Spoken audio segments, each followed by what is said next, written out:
প্রিয় শিক্ষার্থী বিন্দুরা, আসসালামু আলাইকুম ওয়া রাহমাতুল্লাহি ওয়া বারাকাতুহু। Welcome back to my YouTube channel আমাদের পাঠশালা। তো বন্ধুরা, আজকে আমি ডায়লগের টপিক নিয়ে আলোচনা করব। আমরা যদি দুইটি ডায়লগ খুব ভালোভাবে মুখস্থ করি, সেক্ষেত্রে যতগুলো ডায়লগ আসুক না কেন সবগুলো ডায়লগের অ্যান্সার করা যাবে খুব সুন্দরভাবে। তো বন্ধুরা, প্রথমে আলোচনা করে নেই ডায়লগ দুইটি কি।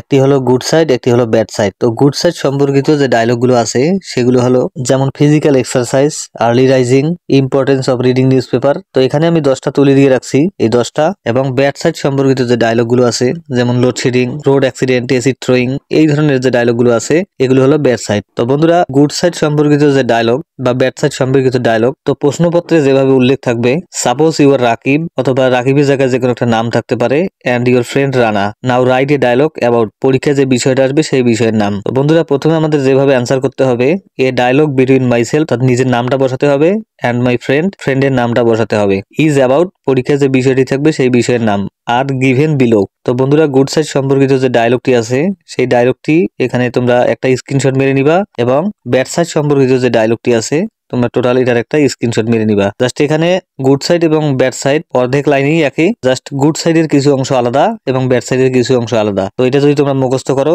জাস্ট এই জায়গাটায় শুধু বিষয়ের নামের জায়গায় শুধু বিষয়ের নামটা বসাবা, সেক্ষেত্রে তোমাদের 10-এ 10 দেবে ইনশাল্লাহ। তো বন্ধুরা, আজকের ভিডিও এই পর্যন্তই। ভালো থাকো, সুস্থ থাকো, আল্লাহ হাফেজ।